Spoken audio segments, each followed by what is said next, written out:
Olá pessoal, bom, nesse vídeo nós vamos falar sobre o ciclo de via de 2 trilhos, né?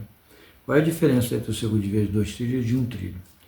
No ciclo de via de 1 trilho, como nós falamos no vídeo anterior, ele tem apenas um trilho por cada linha responsável pela condução da corrente de alimentação do trem, que nós chamamos de trilho de retorno.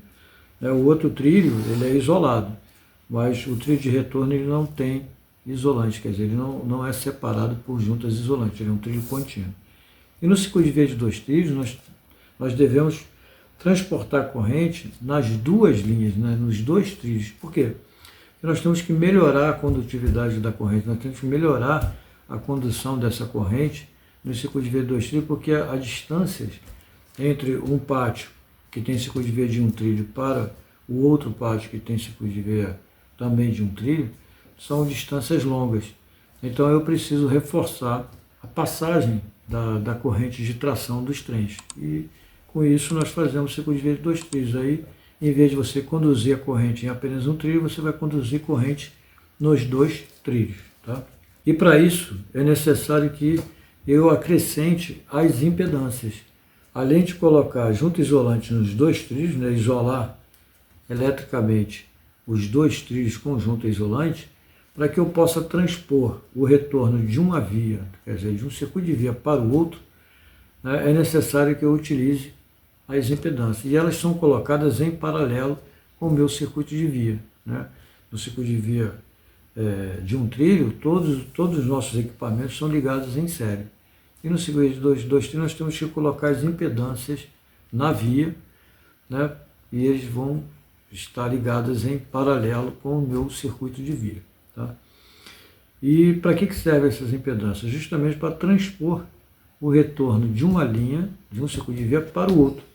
Como a impedância ela tem uma resistência praticamente nula para a passagem de corrente contínua, né, você vai ter facilidade de passar a alimentação do motor dos trens de uma linha para outra. Tá bom? E isso é feito através das impedâncias. Nos locais onde eu tenho circuito de via de 2 trilhos de um lado e do outro, eu vou ter 2 impedâncias ligadas centro a centro e as palmatórias laterais ligadas no trilho, né, para poder fazer essa passagem da corrente contínua de um lado para o outro. E nos lugares onde eu tenho circuito de via de 2 trilhos e do outro lado eu vou ter circuito de via de 1 trilho, eu terei apenas uma impedância no circuito de via de 2 trilhos, e o centro dessa impedância, obrigatoriamente, ela tem que estar ligada no trilho de retorno daquele pátio. Tá? Para quê? Para transpor a alimentação de tração das 2 vias para uma, né? Porque agora passou a ser pátio, ou de uma linha para 2, né? Que seria do ciclo de via de 2 trilhos. Tá bom? A parte de transmissão da alimentação dos relés, tanto da transmissão quanto da recepção, elas não alteram o circuito, né? Não vai alterar. A nomenclatura também não vai alterar. A transmissão dos cabos serão TB e TN e a recepção, os cabos serão RB e RN, não sofrerá alteração. A resistência de carga do circuito de via de 2 trilhos, ela altera a potência, ela tem que ter uma potência maior, porque no circuito de via de 2 trilhos eu tenho um consumo maior de corrente. E o transformador também. O transformador, normalmente, nós colocamos um transformador com uma potência um pouco maior. Tá bom? Então, pessoal, é assim que funciona lá o circuito de via de 2 trilhos. É por isso que é necessário nós termos um circuito de via de 2 trilhos para poder melhorar a condução de corrente de alimentação dos trens. Tá? Então, agora nós vamos lá para o quadro e nós vamos mostrar essas alterações, essas mudanças em relação ao circuito de via de 1 trilho, lá no quadro para vocês entenderem, tá ok? Então vamos lá. Bom pessoal, então, como nós falamos lá na introdução, aqui nós temos o circuito de via de 2 trilhos. Vocês podem observar que você tem aqui a transmissão e a recepção. Elas são exatamente idênticas ao circuito de via de 1 trilho.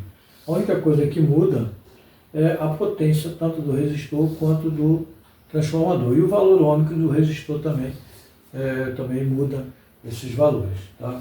O que diferencia o circuito de via de 1 trilho para 2 trilhos é o trilho de retorno. No circuito de via de 1 trilho nós temos apenas um trilho transportando a alimentação do nosso do nosso trem, a alimentação do motor dos nossos trens, né, dentro do pátio, né, circuito de via de um trilho, são colocados em pátios.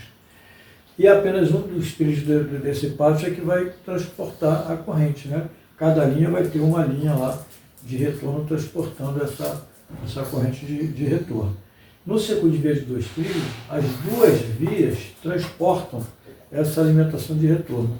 Por que é colocado as duas linhas para transportar? Porque normalmente nos trechos automáticos eles são trechos mais longos. Entre um pátio e o outro, a distância é longa.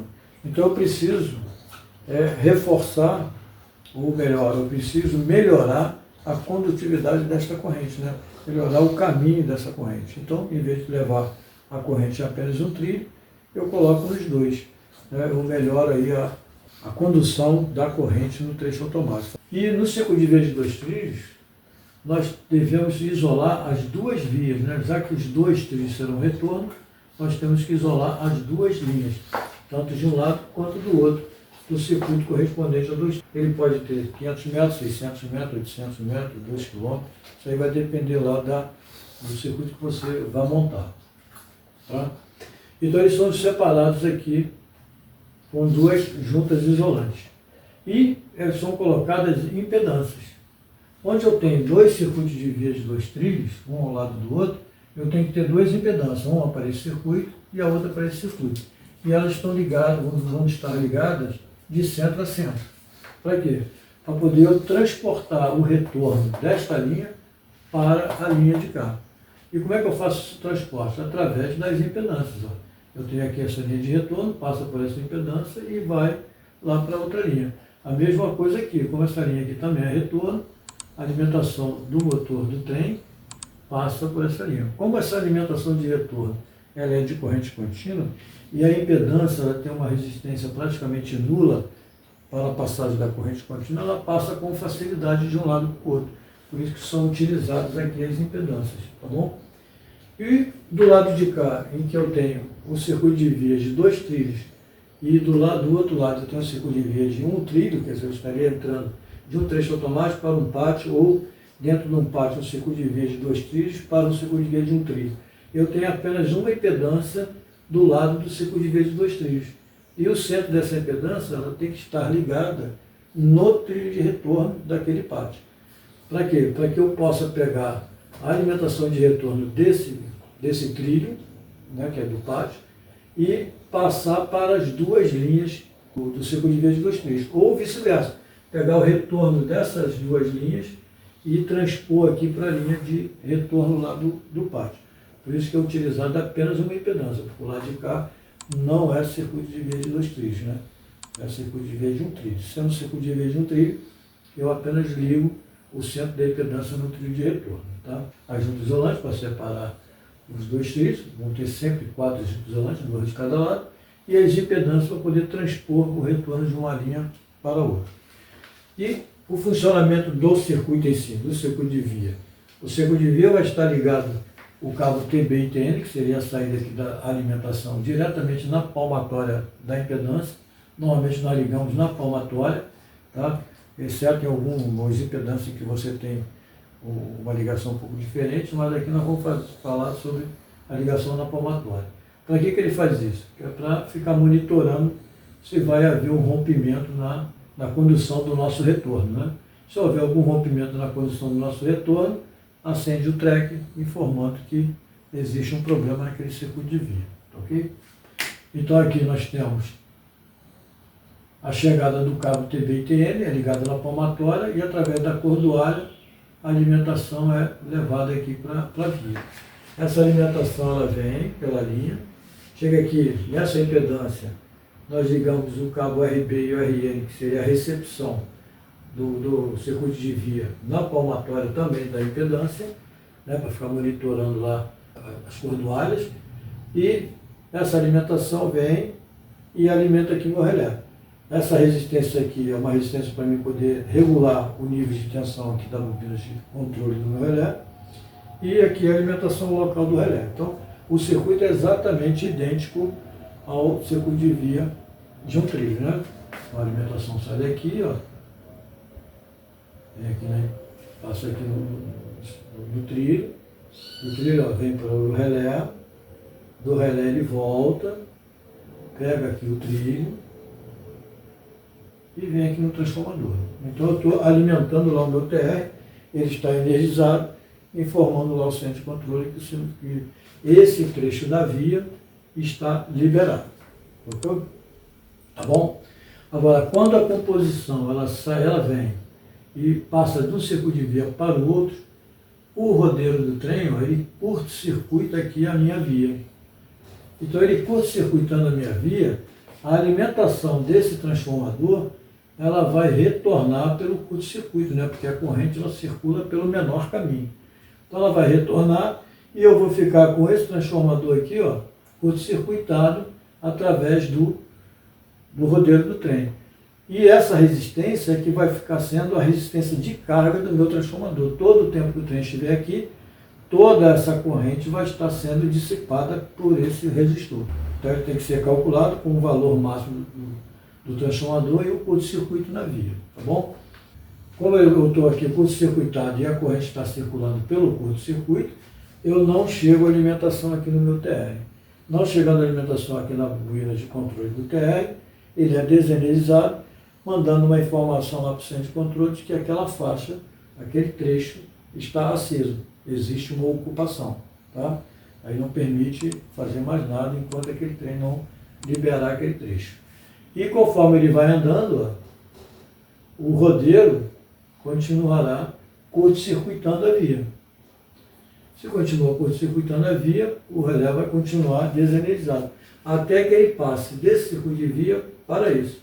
No momento que ele passa por circuito de via de cá, totalmente, né, todo o trem passa para o lado de cá, ele vai liberar a via, tirando o curto-circuito da via. Retirando o curto-circuito da via, eu restabeleço a alimentação no meu circuito. Restabelecendo a alimentação aqui no meu circuito, a bobina de controle do relé vai receber a alimentação, ele vai energizar, então ele energizando, que nós chamamos de subir, ele subindo, vai mandar uma informação para o centro de controle, apagando aquela indicação de circuito de via aceso, desse circuito de via trecho ocupado, e vai liberar esse trecho aqui, vai informar lá o centro de controle que esse trecho aqui está desocupado, não existe mais nenhuma composição nesse trecho, ok? Então é dessa forma que funciona o circuito de via de 2 fios. Vocês podem observar que o funcionamento é exatamente idêntico ao circuito de via de um trilho. O que muda são os componentes que são colocados no circuito de via de 2 trilhos, né? Que são as impedâncias e a colocação de mais uma junta isolante de cada lado, ok? Então, pessoal, é isso aí. Espero que vocês tenham entendido. Qualquer dúvida, deixe lá nos comentários. Tá? Dê o like, se inscrevam. Nós vamos botar muito mais informações a respeito de sinalização ferroviária. Ok? Então, bons estudos para todos e até o próximo vídeo.